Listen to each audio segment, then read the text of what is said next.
Boa noite. Que bom, casa cheia para conversar com o Krenak, gente. Tanta gente aqui presente. Quem não conhece o Sempre um Papo, é um projeto de incentivo à leitura que existe há mais de 35 anos, que proporciona isso. Levar o escritor para conversar com o seu público, para que as pessoas possam ter esse contato mais íntimo, mais pessoal, criado pelo jornalista Afonso Borges. E eu vou ter a honra de mediar hoje com a participação de vocês. Espero muitas perguntas e participação.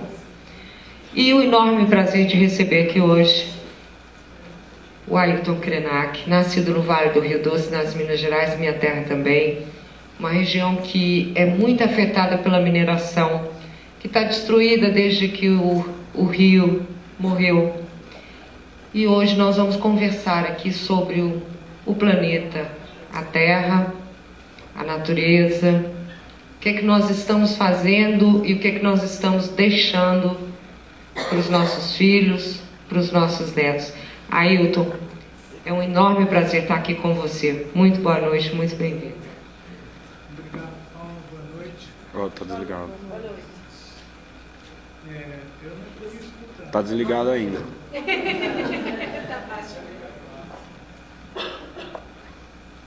Boa noite, Paulo. Obrigado. Agora esse aqui está funcionando. Obrigado de você estar me acolhendo aqui. O nosso amigo Afonso não veio fazer essa festa aqui com a gente, mas nós vamos fazer assim mesmo. A gente manda um abraço para ele, né? Tá bom? Tá funcionando? Ainda não está funcionando. Vamos dividindo aqui enquanto isso. Esse aí O tá. último livro do Ailton Krenak, acho que vocês já viram, está à venda lá fora, Ideias para Adiar o Fim do Mundo. É uma coisa meio assustadora, né, gente, pensar nisso. Ideias para Adiar o Fim do Mundo. Isso é uma coletânea de uma série de conferências que ele fez em Portugal, e os textos foram reunidos e originaram esse belo livro. Depois nós vamos fazer até uma interação com a plateia aqui, com alguns textos, a pedido do Ailton. Então vamos começar primeiro falando sobre isso.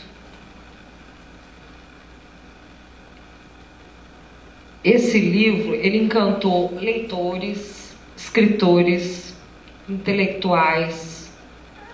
Você está fazendo críticas à própria humanidade, à sua própria espécie. É um livro de desesperança, é um livro, ao contrário, que propõe soluções. Podemos salvar a Terra? É possível ainda? Vamos ver se está funcionando. Agora não, né? Sim. Boa noite para todos os senhores e senhoras, boa noite para todo mundo, para os meninos também, para a criança, boa noite a todos. Independente da gente estar nessa formalidade de fazer um programa gravado, o encontro entre nós é real. Então a gente não precisa fingir que está fazendo uma novela. Nós estamos nos encontrando. Eu queria agradecer a quem saiu de casa, do trabalho, da universidade, das suas obrigações, para estar aqui recepcionando esse encontro. E eu sinto um orgulho enorme de ter a atenção das pessoas que vivem nas nossas grandes cidades, aqueles que vivem nas nossas capitais, porque é onde está concentrada a maior parte da nossa população do país inteiro, nas grandes cidades. E é esse lugar que forma opinião. O resto do país vai de arrastão. Infelizmente, essa é a grave notícia que eu tenho que dar para vocês, além de lembrar que o rio não está morto. Esse rio, o Rio Doce, ele não está morto. Ele foi flagelado durante muito tempo picotado de tudo quanto é maneira, porque construíram as hidrelétricas nele, no tempo que fazer hidrelétrica era progresso, encheram eles de hidrelétrica. Aí foi ficando todo picotado. Quando a lama da mineração desceu sobre o rio, foi uma pá de lama em cima de um rio por uma extensão de 630 quilômetros, que vai completar 4 anos. Daqui uns dias, 4 anos. Semana que vem completa 4 anos e nada mudou. Então, para nós, o povo Krenak que vive na margem do rio, ele não está morto. Ele é como um avô nosso, ele está de coma. Ele sofreu uma violência grave e ficou em coma. Coma. E nós ficamos vivendo no mesmo lugar, vigiando ele. Porque ele vai melhorar um dia. Mas é mentira o que os engenheiros dizem, que em 10 anos eles vão reflorestar a bacia do Rio Doce e fazer o rio se restaurar. Tentaram fazer isso no Rio das Velhas durante 20 anos, o Rio das Velhas ou está igual ou está pior. Então, a nossa incapacidade de entender que o rio é vivo, que a floresta é viva, que as montanhas são vivas. O Carlos Drummond de Andrade passou a vida inteira dele gritando contra a fúria das mineradoras que pegaram a montanha e fizeram virar um buraco. Ele falou que Itabira era só um retrato na parede, né, para ele. E como dói, ele dizia. Se um poeta da estatura do Carlos Drummond de Andrade não foi ouvido no tempo dele, morreu sem ser tratado com o respeito necessário, a ponto de uma campanha, quando ele ainda era vivo, usava um poema dele para fazer propaganda de minério. Pegaram o poema dele, Havia uma Pedra no Caminho, e fizeram uma peça de publicidade para vender minério no mundo, dizendo que havia uma pedra no caminho, e que o progresso estava tirando a pedra.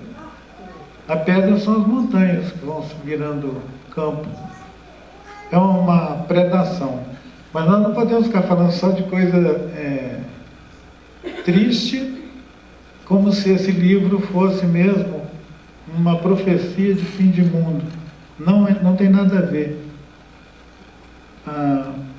A leitura do livro, ele pode revelar para as pessoas 3 abordagens do tempo que nós estamos vivendo, falando mais ou menos de rios que são destruídos, de florestas que são destruídas, mas não numa acusação contra ninguém, não.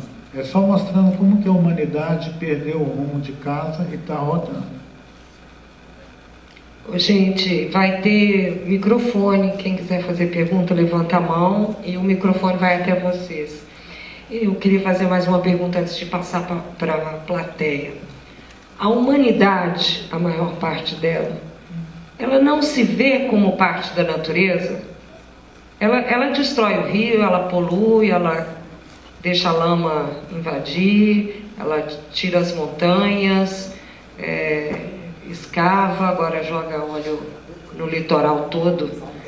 A humanidade, o que acontece? Há anos a gente ouve índios alertando: o nosso planeta vai morrer, vamos ficar sem nossa casa. Mas parece que é o lucro, é a ganância. Há algum motivo para isso? Então, os índios não ficaram falando sozinhos nos últimos 100, 200 anos. Muitos cientistas também falaram. Parece que tem 2 tipos de gente que não importa o que eles falam: os índios e os cientistas. Porque eu já escutei um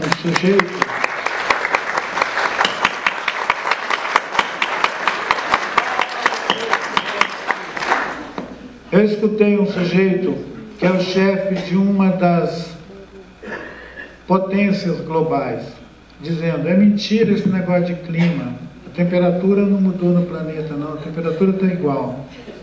Então, esse sujeito genial, esse tipo de mentalidade é que hoje cria o clima do planeta, em qualquer latitude. E a literatura, esse refúgio dos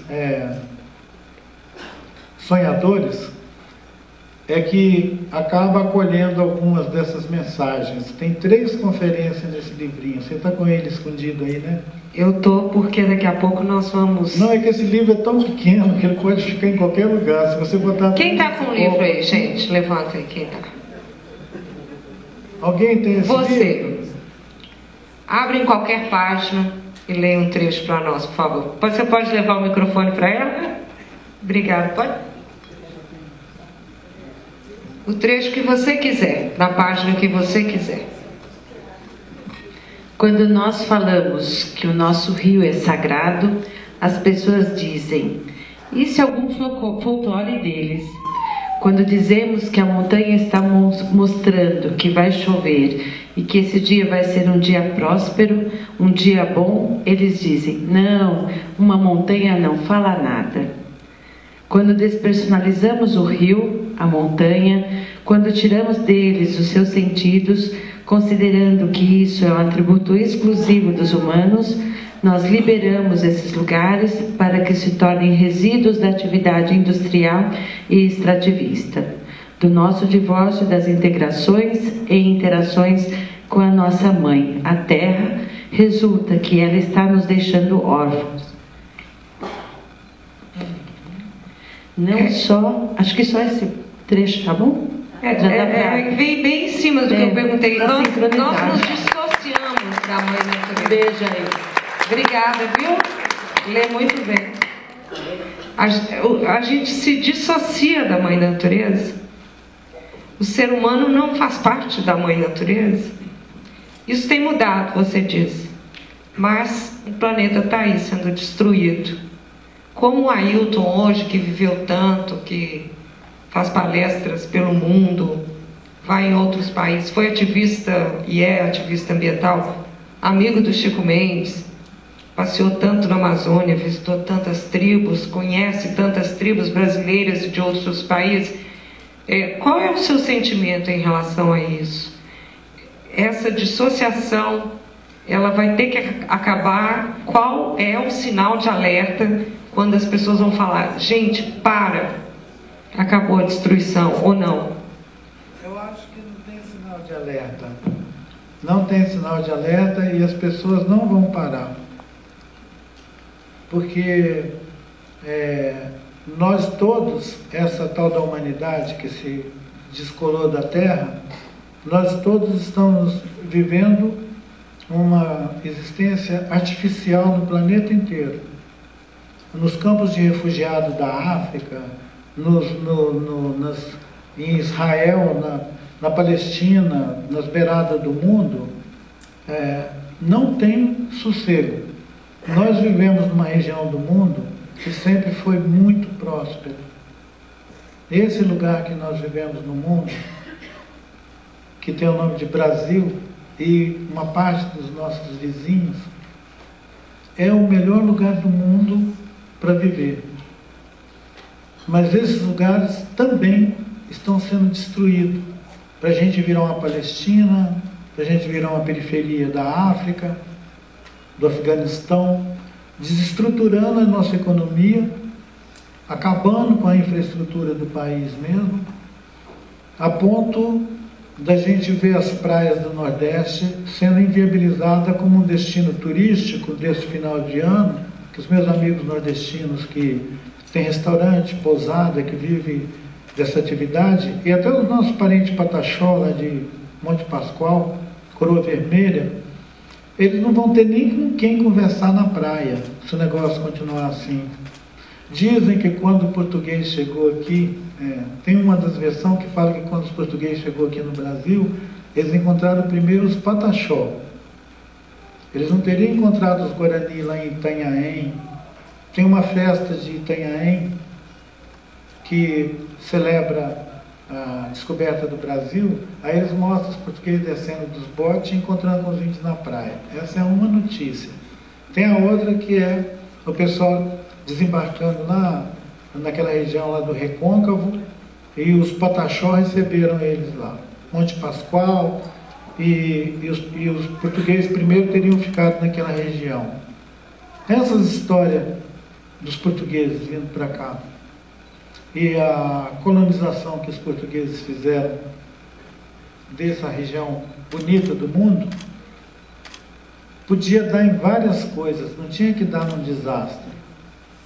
Dependia da gente, da nossa capacidade de autogoverno.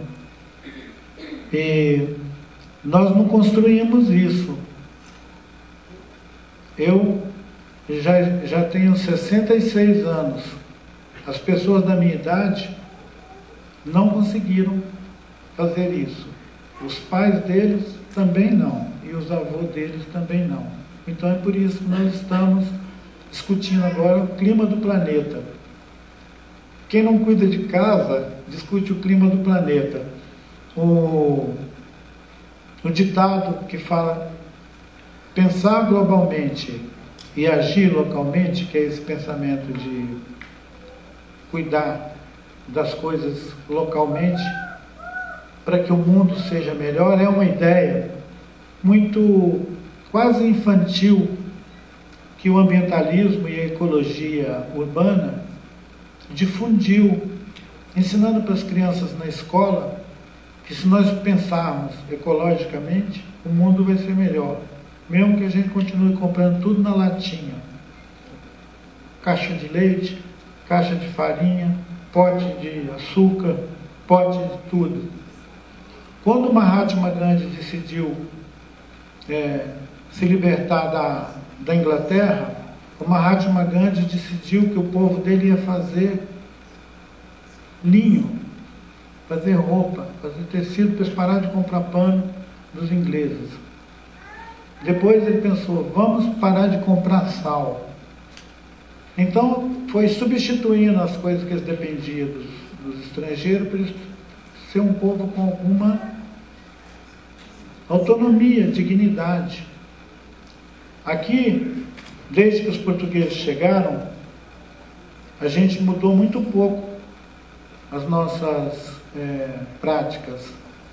Continua sendo tirar o pau do Brasil, tirar a montanha, matar o rio.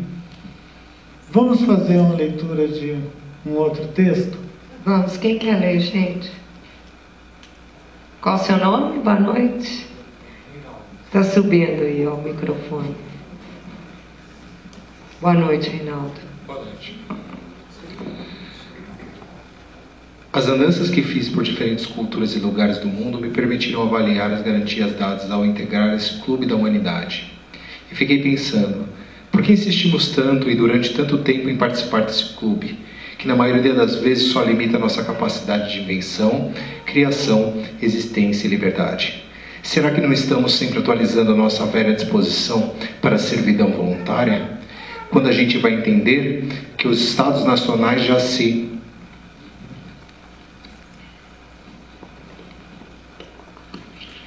desmancharam e que a velha ideia dessas agências já está falida na origem. Em vez disso, seguimos arrumando um jeito de projetar outras ideias iguais a elas, que também poderiam manter a nossa coesão como humanidade.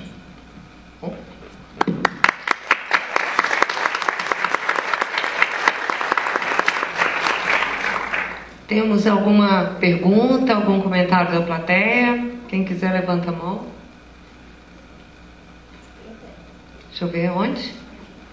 Aqui. Boa noite. Me tocou muito essa parte. Boa noite, como é que você chama? Ivone. Oi, Ivone. Sou andreense. Sou neta de índio. Talvez por isso que a gente respeita as matas. Mas me tocou muito essa parte do texto aí, no sentido das organizações. A forma que se monta as organizações, a forma adotada em qualquer lugar, onde a valorização da pessoa está no grau que ela tem intelectual, filosófico nem tanto, eu acho que mais os valores que a pessoa vai pegando dos países de origem,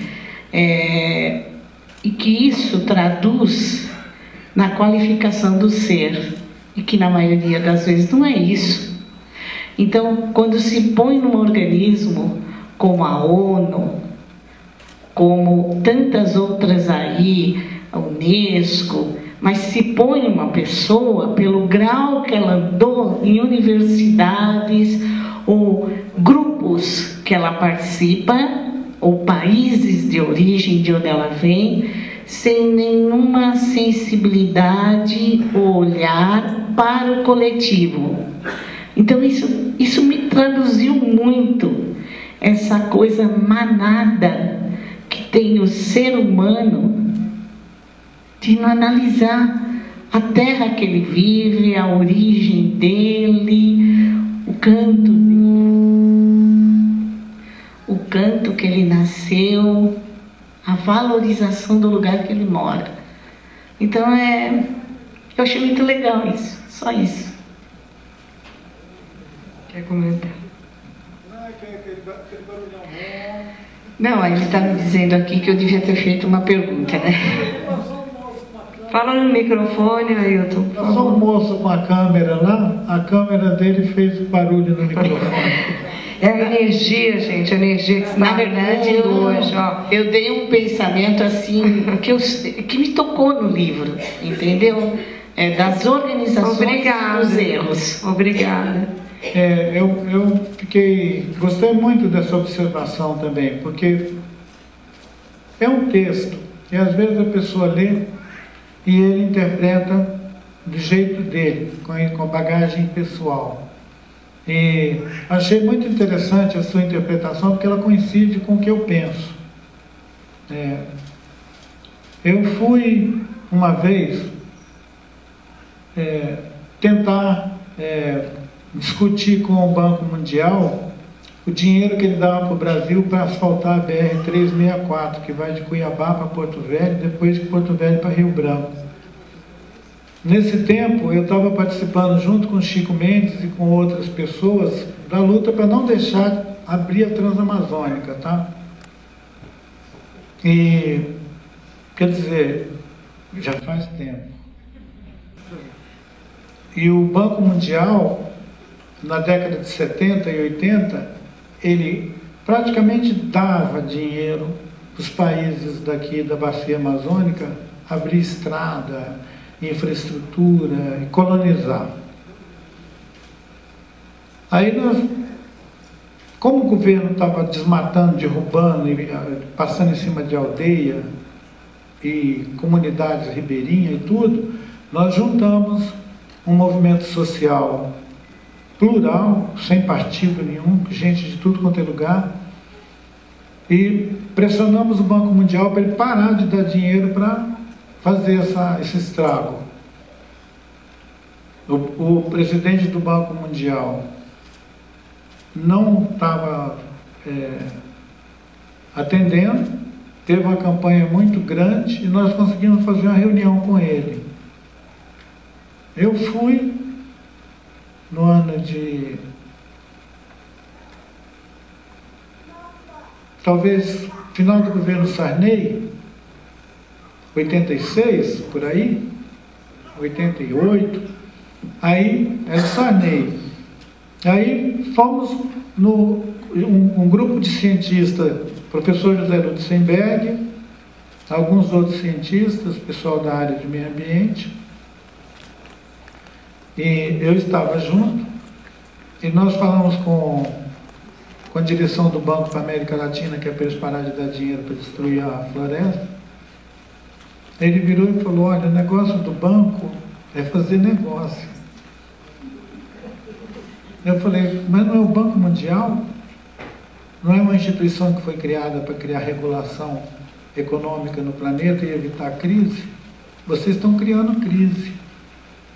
Aí ele falou: olha, O negócio do banco é fazer negócio. E aí, naquela época a gente era muito atrevido, gente. Sabe o que nós falamos com ele? Que o nosso negócio é quebrar o seu banco.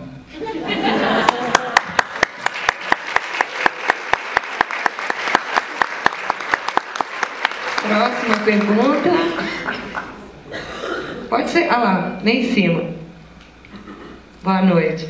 Pode ser pergunta ou quem quiser também ler um trecho do livro. Fica à vontade. Vamos ler. Mas ela quer falar também, ó. Ali, ó. Boa noite, como é que você chama? Boa noite, eu me chamo Daisy. E eu gostaria de saber, Ailton, como que a gente, quando você traz falando que nas grandes cidades são os formadores de opinião, como que a gente trabalha, por exemplo, as crianças dessas grandes cidades de forma, no seu olhar, com a sua experiência, com essa sensibilização para as causas indígenas, né? Porque a gente tem a sensação de que as crianças já nascem, né, com chips, sabientes de tudo. Eu acredito muito que eles tenham uma conexão maior com a natureza, é uma sensibilidade, mas como que a gente pode fazer uma ação concreta para isso, né? Então, só uma opinião. É uma pergunta muito difícil.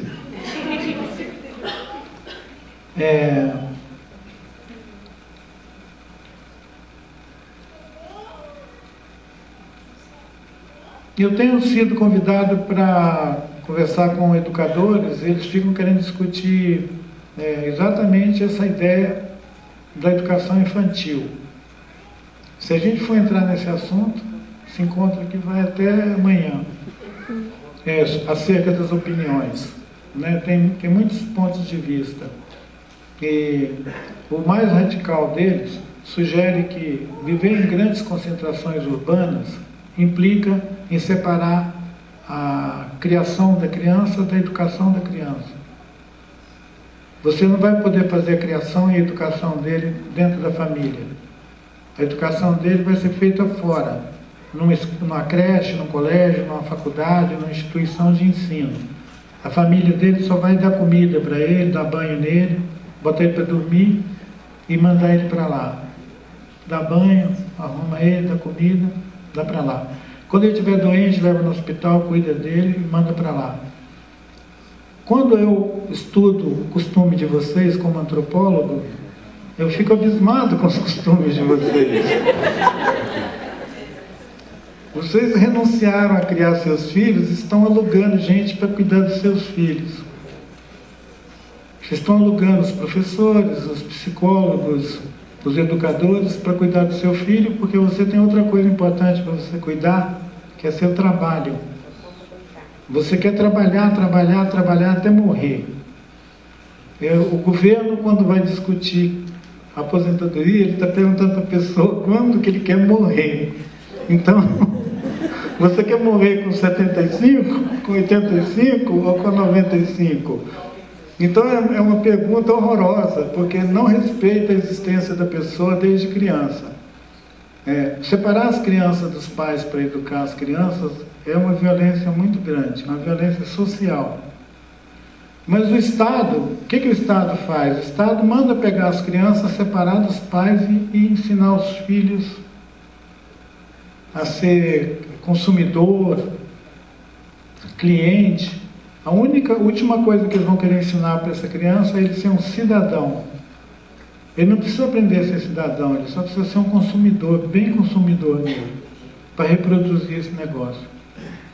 Então, é por isso que precisa derrubar mais cerrado, plantar mais soja, tirar mais minério, fazer mais carro, entupir tudo isso aqui de carro. Essa lógica de crescimento sem pé e sem cabeça, que não vai para lugar nenhum. Foram 2 índios de lá da Serra de Santa Marta, na Amazônia colombiana, no encontro lá na Europa, sei lá, com cientista, com autoridade lá. A autoridade perguntou para o pessoal: você quer ver onde nós estamos construindo um túnel Ele vai ser um túnel não sei quantos quilômetros debaixo da montanha. Aí os índios perguntaram para eles, para que você vai fazer isso? Ele falou, porque passa mais depressa. Aí ele perguntou para eles, e vocês estão indo com essa pressa toda para onde? Ele falou, vocês estão indo para o inferno? Por isso que vocês estão voando desse jeito? Então, que lógica civilizatória é essa? O livro fala sobre uma humanidade que pensamos ser. Pensamos. Durante muito tempo foi difundida a ideia de que nós somos a humanidade. A humanidade é um pessoal assim, que tem cabeça, tronco, membros, fala, anda, inventa coisas. Isso é humanidade. Só que essa humanidade não é com todo mundo. Essa humanidade é só com uma parte. E cada vez uma parte mais pequena, a ponto de ser o clube da humanidade. O clube da humanidade é dono de banco, dono de países, dono de cidades, dono de tudo. O resto somos nós, sub-humanos. Uma espécie assim de humanos, mas nem tanto assim. Se a gente largar eles por aí, eles viram outra coisa, esses quase humanos. Então, o livro se atreve a botar em questão a lógica que os filósofos e pensadores modernos criaram e virou um mito, que é o mito da civilização. Esse mito da civilização ele foi inventado para justificar que a Europa saísse comendo o resto do mundo, conquistando a África, conquistando as Américas, devorando matéria-prima, destruindo floresta, e não parou mais até hoje. Eu quero ver qual historiador que quer debater comigo se tem razoabilidade isso que eu estou falando, ou se eu estou inventando uma provocação para tirar o emprego dos historiadores. Porque eu não quero que os historiadores fiquem desempregados. E quem vai ficar desempregado daqui para frente vão ser todas as pessoas que estavam envolvidas com a produção de mercadoria. Como vocês estão sabendo que está por recém acontecer aqui, com a desativação de uma linha de produção de Ford, de motores. Então é uma tendência. Nós estamos vivendo as mudanças sociais, ecológicas, ambientais, climáticas, econômicas, tudo de uma vez só, e isso apavora qualquer comunidade, seja uma comunidade de milhões de pessoas ou uma comunidade de alguns milhares só de pessoas ou centenas de pessoas. Tem um vídeo passando, eu acho que pode ver ele no YouTube, o título dele é Para Onde Foram as Andorinhas? Foi feita lá no Xingu, com os índios que ainda vivem lá dentro do que restou de Xingu, da mata do Xingu, e eles contam que nos últimos anos as bananas, antes de ficar de vez para amadurecer, ficam pretas, os cachos de banana, e que os caju, antes dele começar a produzir o cajuzinho, o broto dele cai, e que uma quantidade grande de abelhas que faziam polinização não estão mais vivas, porque elas foram envenenadas pelo agrotóxico do negócio, do agronegócio. E as borboletas, as andorinhas pararam de marcar a época da chuva. Antes eles tinham a revoada das andorinhas que indicava que ia chover, eles iam preparar a roça e tal. Eles ficaram sem esse indicador de clima. Eles mostraram como que localmente é possível observar que a mudança do clima não é uma invenção, é uma realidade. Tanto que tem gente que está fritando em algumas cidades com calor. Então tem uma mudança climática que pode ser observada na pele, não é só conversa de cientista, não precisa ficar esperando um jornalista fazer um painel sobre o clima. A mudança do clima a gente sente no nosso corpo. Vamos fazer uma leitura curta e uma pergunta, pode ser? Eu não vou deixar ler o livro todo dele, não, viu, gente? Ó, aí perde a graça. Até às 10 horas. Boa noite, como é que você chama? Uma pergunta, na verdade, então eu espero a leitura e depois eu faço a pergunta. Quem quer fazer uma leitura curta? Por favor. Ele quer que você faça a pergunta, então. Depois faremos a leitura. Boa noite, professor Ayrton. Ayrton, é muito bom estar aqui ouvindo o senhor. Te conhecia pela televisão só. Eu queria fazer uma pergunta para o senhor. Eu acabei de ler um livro de um alemão que chama Hans Staden, chama Duas Viagens ao Brasil. E é um livro muito interessante porque é um relato bastante interessante da dinâmica que aconteceu aqui no litoral de São Paulo, os Tupinambás. Ele foi raptado pelos Tupinambás. É um livro de 1557. Então, é um livro antigo. Como o senhor é professor, eu queria saber primeiro se o senhor conhece esse livro. Só que esse livro é escrito por europeus, né? E eu queria saber se o senhor pudesse indicar para a gente onde que a gente poderia encontrar livros de história indígena, a gente pudesse saber da cosmologia, da cosmogonia indígena, das dinâmicas de governo, dessas estruturas dos índices, para a gente aprender um pouco mais sobre isso, porque eu acho que o conhecimento histórico é fundamental para a criação de um estado de consciência diferente, né? Obrigado. Como é o seu nome? Meu nome é Rineu. Rineu. Olha, o autor que você mencionou, Hans Staden, ele conta a história dele mesmo.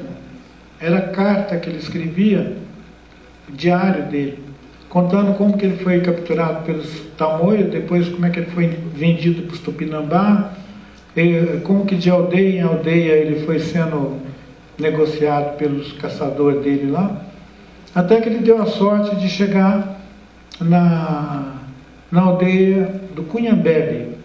Cunhambebe foi um grande chefe tupinambá, e ele ficou na historiografia do Brasil como um importante chefe, porque quando os franceses se estabeleceram na Baía da Guanabara, eles fizeram amizade com Cunhambebe e deram um canhão para ele dar tiro em português.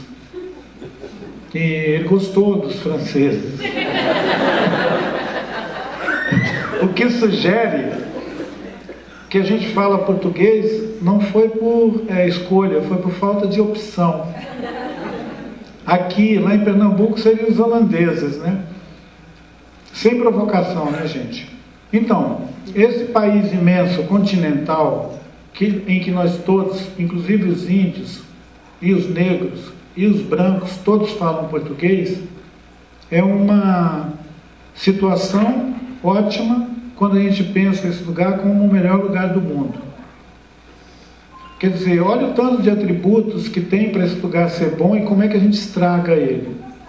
Se ele tem tanto rio, tem tanta água, tem tanta comida, tem tanto remédio, tem tanto tudo, por que a gente não faz alguma coisa melhor do que o que nós temos feito repetidamente, desde que a turma que era conselheiro da monarquia decidiu fazer a república.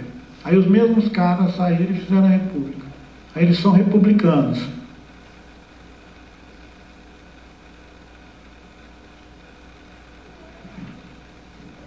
Isso aqui é uma república.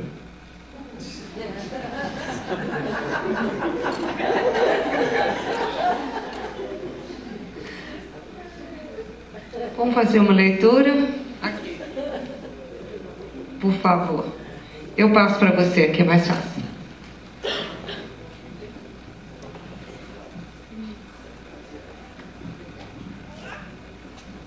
Oi, meu nome é João.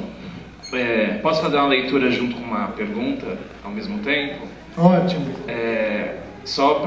Eu gosto da parábola que está na contracapa do livrinho, que quando começa assim: quando despersonalizamos o rio, a montanha, quando tiramos deles os seus sentidos, considerando que isso é atributo exclusivo dos humanos, nós liberamos esses lugares para que se tornem resíduos da atividade industrial e extrativista.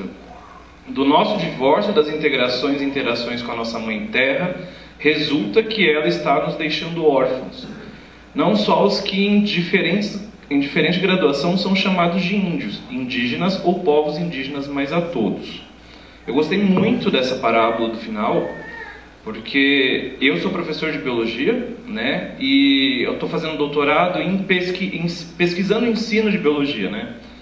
E uma das coisas que é uma das coisas que meu grupo de pesquisa e tudo mais vim aqui tentar aprender um pouco, vendo esse outro olhar, porque eu aqui da cidade que sei que é isso, que é vida, mas falando de biologia e tudo mais, quando você pergunta para uma criança, me fala o nome de 5 animais. A criança vai falar elefante, girafa, leão, não vai aparecer uma capivara, não vai aparecer uma arara. As crianças não conseguem listar um nome simples de um animal que aqui morava ou aqui poderia se encontrar. Uma outra coisa que é muito engraçada é quando você vai mostrar uma foto.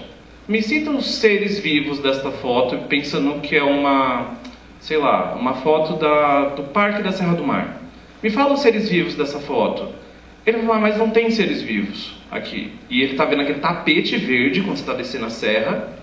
Tem aquele tapete verde, planta para todos os lados. E se você perguntar, me fala um ser vivo que tem aqui. Mas não tem. Se você mostrar a foto de um parque com pessoas e falar qual que é a biodiversidade desse parque, a pessoa não consegue listar que ela também é um animal. E aí são coisas que a gente vai percebendo no ensino, de um sentido de... Nós não colonizamos demais as nossas crianças, todo o nosso processo, no ponto que a gente não consegue nem mais reconhecer o que é o Brasil. Eu acho que, tipo assim, trabalhando com educação ambiental desde pequeno, me dói quando você pede para uma criança desenhar uma floresta. Aí a criança vai lá e desenha as árvores todas retinhas, uma atrás da outra, com uma montanha no fundo. Aí você fala assim, onde você viu essa árvore, criança? Onde você viu essa montanha, Jesus?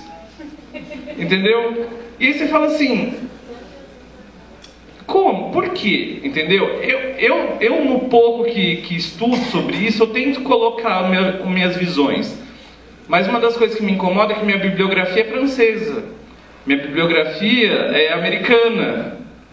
E aí, como eu descolonizo esse olhar e deixar de ser esse olhar colonizado que nós temos, para passar a ter uma questão mais próxima de Brasil mesmo, né? Nós somos brasileiros, for God's sake, né? Nós moramos aqui, né? Moramos aqui e estamos aqui. Então, eu acho que desde pequeno a gente é ensinado a não mais ver os animais. Quando a gente pergunta um animal e fala um leão, como é que eu vou me ligar para uma capivara? Que diferença faz uma jaguatirica sumir?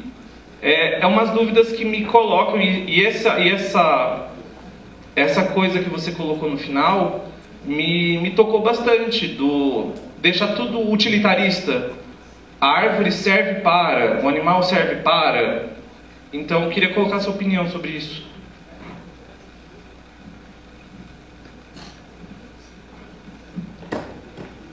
Acho que era melhor se você tivesse só lido.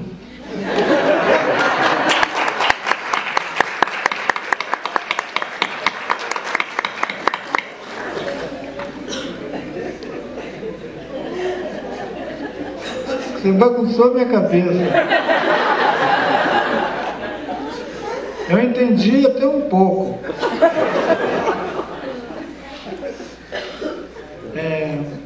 De cara você me apresentou duas questões difíceis. Uma delas é como que as crianças já estão tão colonizadas que elas repetem aquelas imagens que elas veem nas mídias, mas principalmente na televisão, porque a criança vê muita televisão, vê muito imagem. Eles veem aquelas imagens de montanhas que é só um negócio assim, e as florestas são as marinhas, que é aquela coisa do pinus, do eucalipto, da coisa industrial. Então as crianças já são pós-industrial, as crianças já são essas coisas pós. Você não vai botar na cabeça de uma criança uma mata se ele não viver na mata. Uma criança não vai sonhar com a mata, com a floresta, se ele não viver dentro da floresta. É muito duro para mim dizer isso para vocês que vivem com seus filhos na cidade. Mas a cidade, ela isola todo mundo do chão, da terra. E principalmente num sentido mais envolvido com as outras paisagens, que é a montanha, os rios, a época que a enchente chega derrubando tudo, que o rio arrasta as casas e tudo. Aquela criança, ela vai aprender o que é a vida dela e a integração que ela tem com o mundo, com isso que chama de natureza.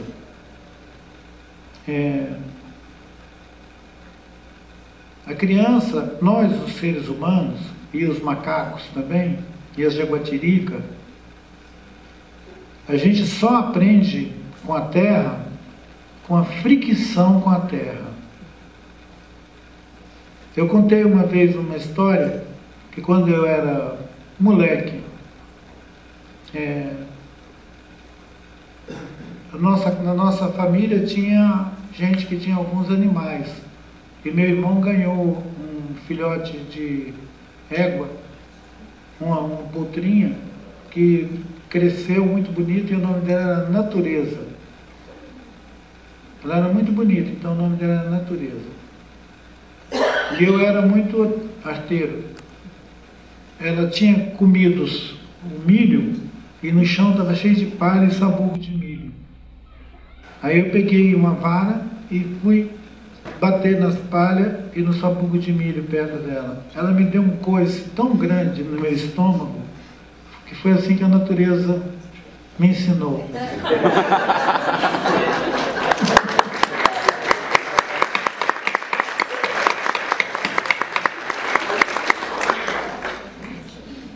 A criança vai brincar, sai correndo, leva um tombo, bate a boca no chão, corta o lábio, sai sangue, né?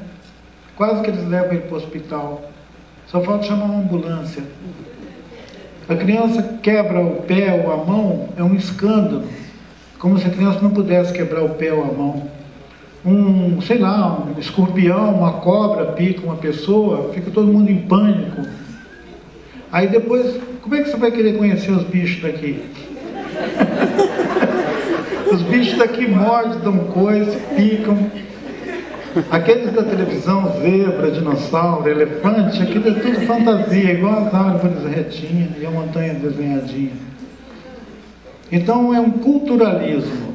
O culturalismo, eu acho que é isso. Talvez esteja inventando uma redução para o culturalismo, que é um movimento cultural. Mas é assim, as crianças crescerem com um monte de imagem que não existe na cabecinha deles para viver num mundo duro de roer depois. Então era melhor que essas crianças levassem os coices logo cedo, para depois não ser feito de bobo quando é adulto. Ficar mais esperto. E nós não podemos deixar nossas crianças enganadas sobre o futuro. E na cultura do Ocidente, o que mais se faz é esconder das crianças o mundo. Como se o mundo não fosse o lugar que eles vão ter que habitar. A gente fica tampando a carinha deles para eles não verem que o rio virou esgoto, para eles não verem que tem gente dormindo nas calçadas. Então a gente tampa o rosto deles para eles não verem isso, eles vão crescendo bobo e alienado. Depois vão se trombar com gente na calçada, com pobreza, com refugiados, com o tipo de coisa que a Europa está tendo que se virar agora. Ela não sabia se virar com refugiado, agora os refugiados só tem um lugar para ir, Europa. Aí eles ficam loucos, com gente vindo de todo lugar do mundo. Mas primeiro eles desestabilizaram o lugar dessas pessoas. Aí as pessoas vão para a Europa, lógico. Você bota fogo na minha casa, para onde eu vou? Vou para a sua. Aí tem um...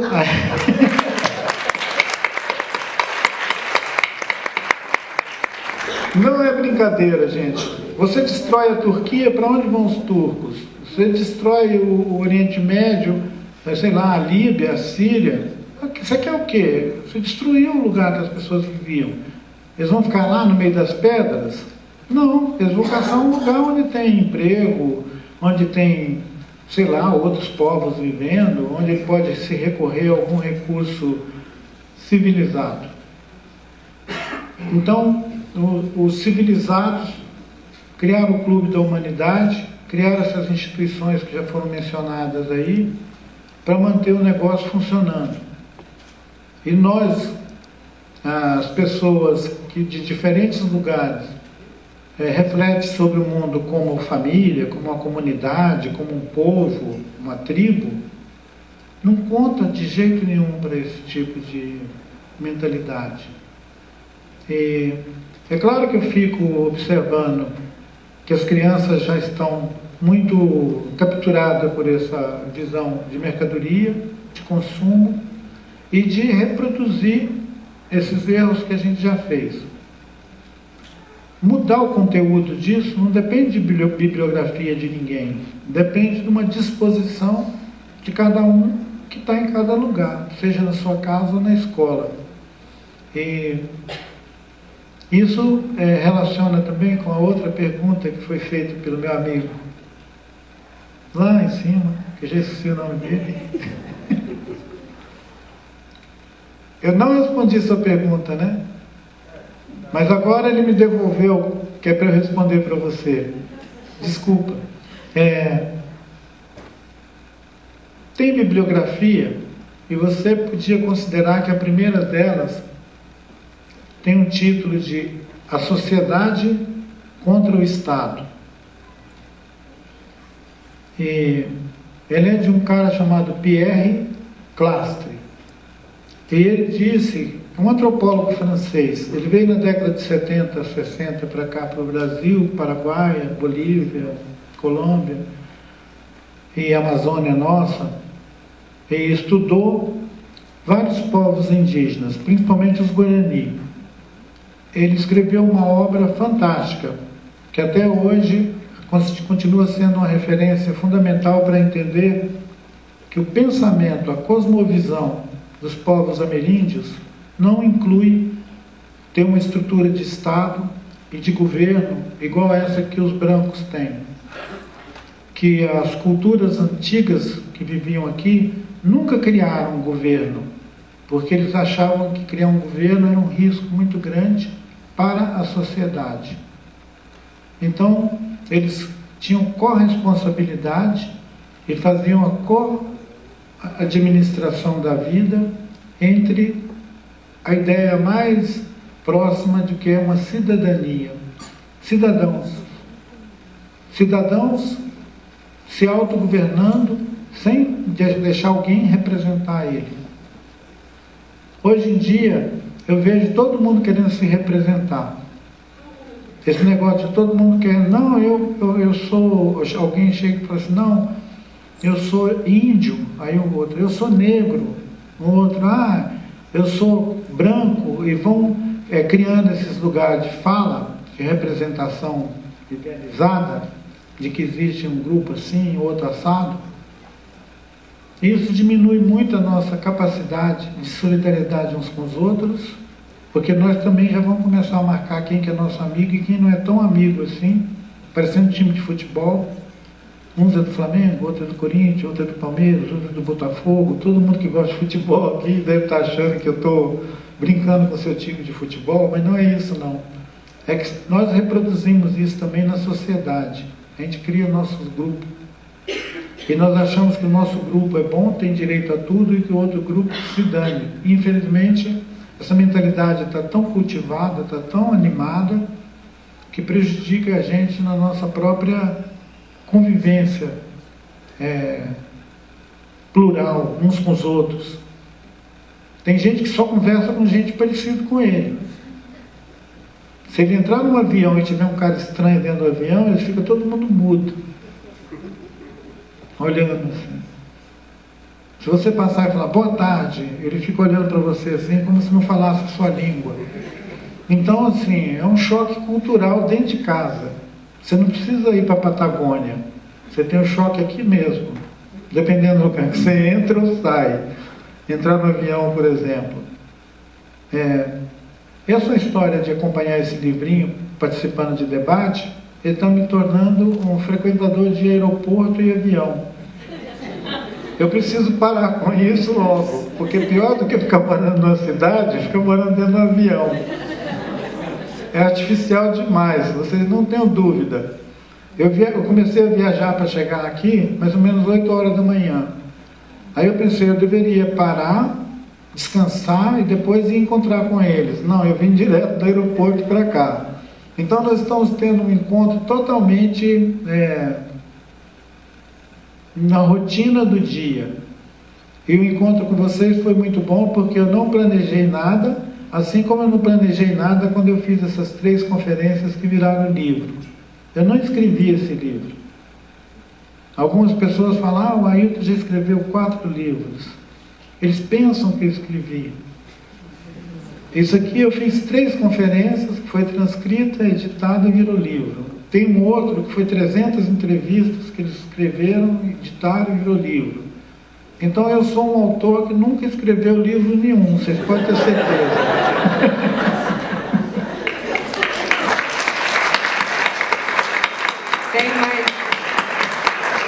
Tem mais uma pergunta aqui. A gente tem tempo para mais quantas? Mais 2, essa e mais uma outra aqui. Essa e essa. Infelizmente, né, gente? Tem tempo. Mas também, boa noite, gente, eu acho que é a primeira vez que o Sempre o Papo é com um autor que nunca escreveu livro.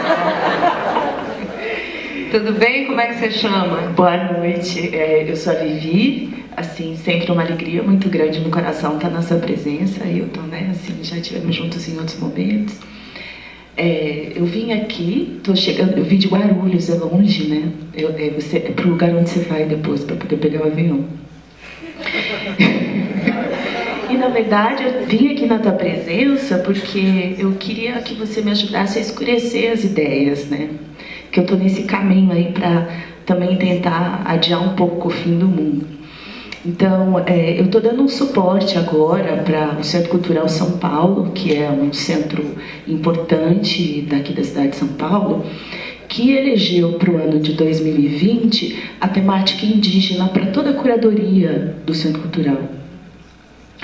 E essa é a primeira vez em quase 30 anos que o Centro Cultural está adotando essa temática, ou seja, isso nunca foi inserido como um tema gerador dentro do processo da curadoria do museu não, do Centro Cultural. E entre essas coisas, quando rolou todo o processo de discussão, quando as pessoas vão falar da questão indígena, elas sempre se remetem para aqueles lugares distantes, né? Muito da Amazônia. Eu sou antropóloga como você. E aí, uma primeira conversa que a gente fez, que foi muito interessante, eu falei, gente, vocês estão na cidade de São Paulo, e aqui em São Paulo tem 21 mil indígenas. Ou seja, é a 2ª maior população indígena do Brasil. Então, como é que a gente pode dialogar sobre essa questão de trazer essa diversidade de pensamento? Esticando a nossa expectativa para além do possível. Isso não é uma acomodação sobre o tempo que nós vivemos, mas ela é uma observação da nossa mania, da nossa tendência de ir aos extremos. O povo indígena que vive em São Paulo, o mais visível deles está no Pico do Jaraguá, são os Guarani. Tem umas 4 aldeias, que são os Tecoá, ali subindo em escadas, até chegar nas antenas de rádio e televisão lá em cima. Os Guarani estão ali. Se São Paulo não vê os Guarani, é porque não quer. Além dos Guarani, para chegar nessa estimativa de 21 mil, nós vamos ter os indígenas que vieram de Pernambuco, Alagoas, Bahia mesmo, Ceará, e que estão atendendo em tudo quanto é restaurante daqui da sua cidade. São ótimos chefes de cozinha, garçom, cozinheiros, cozinheiras. Eles ficam parecendo aqueles chineses que ficam pelo mundo afora, escondidos, trabalhando nas cozinhas, e o pessoal pergunta, tem chinês aí? Então os índios, o povo indígena de vários lugares, Pancararu, Chucuru, Cariri, Cariri, Chocó, Quiriri, O pessoal que veio do sertão da Bahia, que veio da bacia de São Francisco, eles vieram com as famílias deles para cá na década de 50, 60, 70 trabalhar. Eles não conseguiram ter os seus territórios de origem para eles viver, porque os territórios de origem deles foi tudo devastado. Eles fugiram para cá para viver aqui. São refugiados em São Paulo. Criaram famílias aqui, tem bairros inteiros. No Morumbi tem um bairro lá que é dos parentes Pancararu. Os Pancararus são lá de Pernambuco, de uma região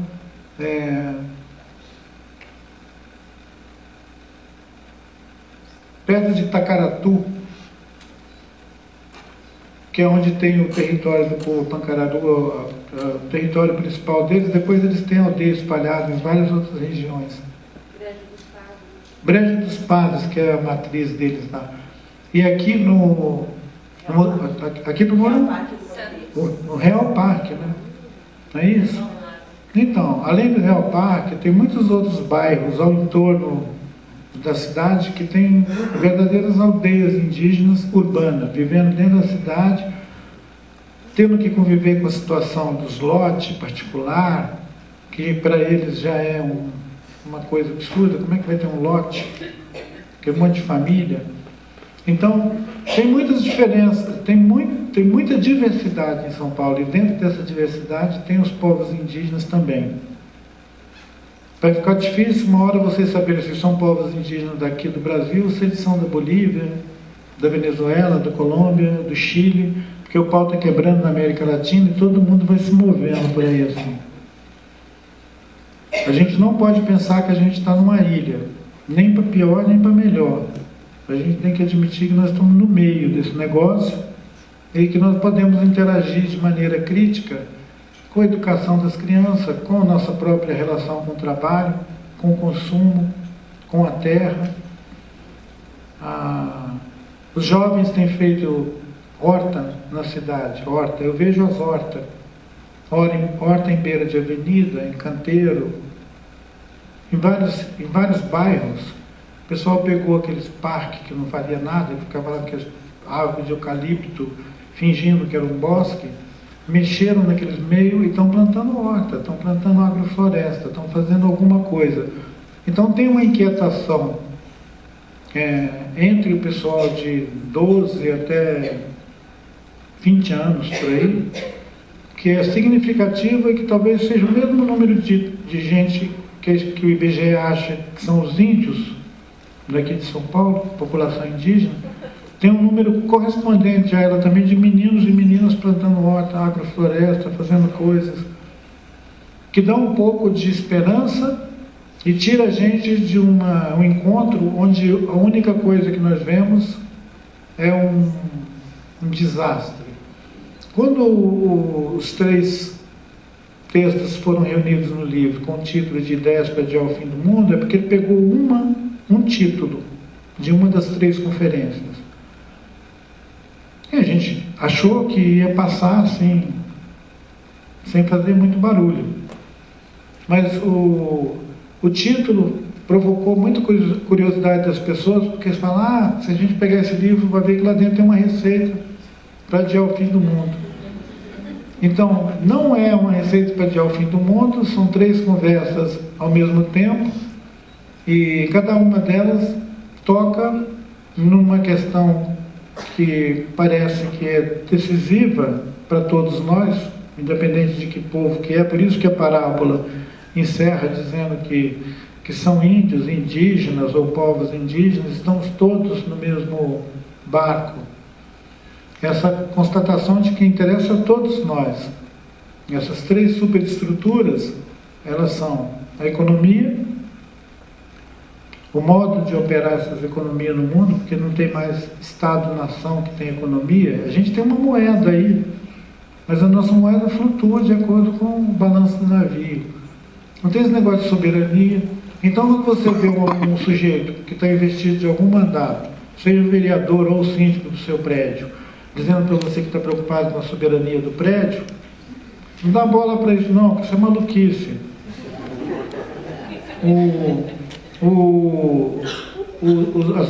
As maiores fortunas do planeta se juntaram e estão construindo uma base em Marte. Alguém já escutou ou não? Hã? As maiores fortunas do planeta se associaram e fizeram um público-privado com a NASA. Fizeram uma PPP com a NASA. Eles pegaram a NASA. A NASA, aquela coisa incrível, que vocês achavam que só tinha astronauta e não tinha picaretagem, ela virou um cassino, está pegando a grana dos bilionários e vai fazer o projeto de hegemonia dos bilionários. Agora esse povo que ficar aqui na Terra, se virando por aí na beira desses oceanos estragados, arrume um jeito aí de se virar, porque as fortunas vão fazer uma base em Marte e criar de repente um shopping lá em Marte, onde eles possam ficar passeando o dia inteiro no shopping e fiscalizando a vida dos outros e dizendo que a gente não pode fazer, como é que chama? O shopping deles. Rolezinho. A gente não pode fazer rolezinho no shopping deles, porque o shopping deles é em Marte. Vamos partir para a última pergunta. Uma pena, né? Só lembrando que depois do evento ele vai, os livros estão à venda lá fora, ele vai autografar, tá? Para quem quiser tirar selfie, aquilo tudo. Vamos à última pergunta, que nosso horário já está terminando. Boa noite, como é que você chama? Eu sou Silvia, eu sou andreense e eu sou descendente de uma tribo daqui de São Paulo, Muramomes, que eu tenho pesquisado por conta própria, e a notícia é que a minha tribo foi expropriada para construir a estrada de ferro. E meu povo foi tratado como mendigo e não existe mais. Então, assim, a pergunta, e eu fico emocionada porque eu estou há mais ou menos 2 ou 3 anos buscando essa história. A minha avó era índia, e era uma índia curandeira. Eu não consigo pensar São Paulo sem a estrada de ferro, mas eu não consigo olhar para ela e para o Barão de Mauá e para o índio Tibiriçá e o João Ramalho, que são os fundadores da cidade, sem olhar o olhar da vítima, sem olhar para ele como assassinos do meu povo. E eu não consigo imaginar a cidade e a civilização sem a eletricidade, sem as usinas hidrelétricas que picotam o rio. Então, qual é o ponto de equilíbrio, Ailton? Quando a gente vai encontrar o ponto de equilíbrio entre a segurança de ser civilizado e tecnológico e o respeito aos diversos povos e os seus modos de ser? Então, assim, eu quero agradecer, porque hoje eu estou pela primeira vez falando em público sobre essa tribo que foi perdida na minha história, que eu estou tentando resgatar, e que eu fui no museu da cidade de Santo André, que diz literalmente que aqui nunca existiu índios. Está escrito num cartaz no museu: aqui nunca existiu índios. E eu sou uma índia da cidade de Santo André.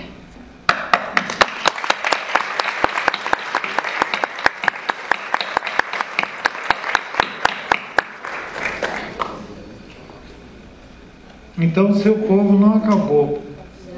Você está aqui.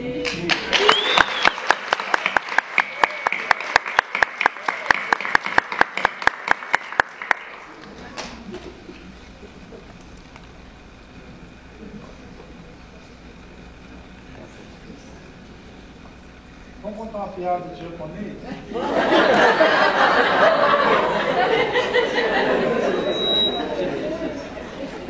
Eu conheci um japonês muito especial, gente, muito especial.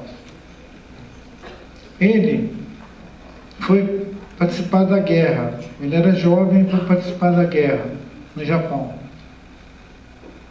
Nas batalhas, o avião dele caiu numa ilha, ele ficou perdido. Lá na aldeia dele, botaram uma pedra e escreveram: aqui está o fulano de tal. enterraram ele, mas ele estava perdido. Porque eles têm esse costume, se o sujeito não aparece, eles pegam alguma coisa que eles guardaram dele, um costume muito antigo. Principalmente se for o cabelo longo, corta o cabelo e guarda. Se o corpo da pessoa não voltar, enterra aquele pedaço dele, o cabelo. É uma história muito bonita, né? Só que ele sobreviveu e foi para a aldeia dele. Chegou lá na aldeia dele, a primeira coisa que ele viu era uma placa que falava que ele estava morto. Ele ficou muito sacaneado. Falou, eu saí daqui, fui morrer na guerra e tudo para esses caras. Eu nem morri, os caras já me enterraram. Jogou os trem dele lá no chão, cuspiu em cima da lápide e falou, nunca mais eu volto aqui. E veio embora para o Brasil. Eu não quero saber dessa gente, senão eles me enterraram vivo. Aí ele fugiu para o Brasil, chegou aqui e foi trabalhar. Foi essa pessoa maravilhosa, o professor Kikuchi, que trouxe a macrobiótica para o Brasil e que ensinou os brasileiros a ter o mínimo de dieta saudável de alimentação e criou uma escola que essa filha do Gilberto Gil é aluna dele, a Preta, né? Bela Gil. A Bela. A Preta faz o quê? Bloco de carnaval, entre outras coisas. Então tá bom. Porque elas são todas trabalhadoras. Aí o professor Kikuchi, ele tem um restaurante que se chama Satori, lá na Liberdade. Eu já fui lá. Os filhos dele continuam tocando no restaurante. Você viu que história legal? Pra gente não ficar falando só de nós, vamos falar dos outros também, tá bom? Vida segue. Gente, muito obrigada a todos. Obrigada ao SESC por todo esse apoio. Krenak, um prazer novamente receber aqui no Sempre o Papo. E como eu disse, ele estará lá fora, à disposição de todos, autografando os livros. Boa noite, até o nosso próximo encontro.